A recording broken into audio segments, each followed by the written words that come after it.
And a major drug network bust in Rochester. 24 search warrants and more than 20 arrests. Take a look at some of the photos released by Rochester Police today during a news conference. Officers say they seized guns, a crossbow, multiple drugs, including cocaine and fentanyl and more. Police say they arrested the suspected drug network leader, Javaris Corbett, in June. Police searched 14 locations across Rochester, arresting Corbett and 15 others. Investigators say Corbett got out on bail and continued to deal drugs. Detectives from our Special Investigations Section renewed their investigation into him, which culminated yesterday in a series of 10 additional search warrants that were simultaneously executed across the city of Rochester. Javaris Corbett, along with 6 other individuals, were then arrested yesterday at locations across the city and charged with various weapons and drug offenses.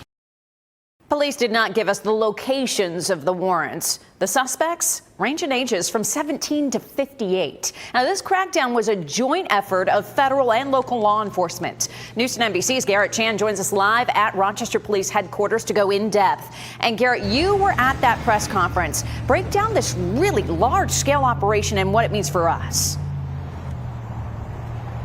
It's all part of the FBI's operation named Summer Heat. Now, at this morning's news conference, FBI Buffalo Station in charge, Alan Davis, says this particular drug network investigation is just another example of targeting violent crime and drug trafficking here and across the country. Every gun we take off the street is one less weapon that can be used against a family in Western New York. Every violent criminal we remove is one less person on the streets threatening us in our communities where we live.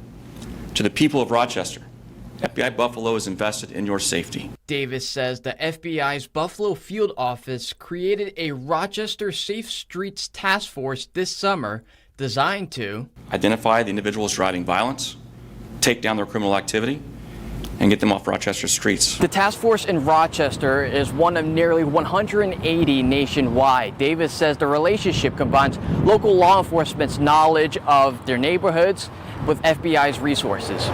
This kind of collaboration amongst law enforcement agencies and prosecutors' offices doesn't happen everywhere. It's happened here for a long time, and it's only because of the coordination of all of these resources that we can be as effective as we are. Last Friday, the FBI posted this on Facebook with an update on its Summer Heat program as it enters its final month.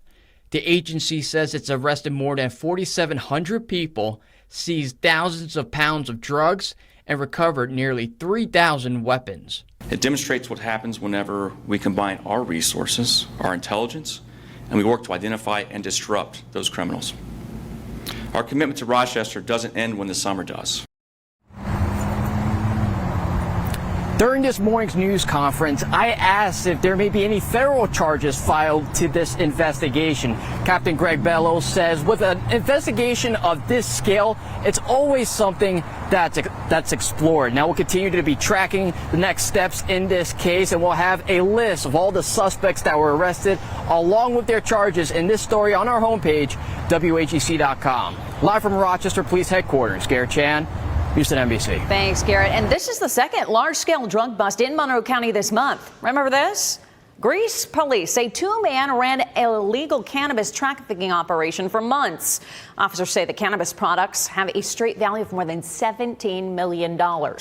Joseph and Jason Grant both face drug charges. Joseph also faced gun charges.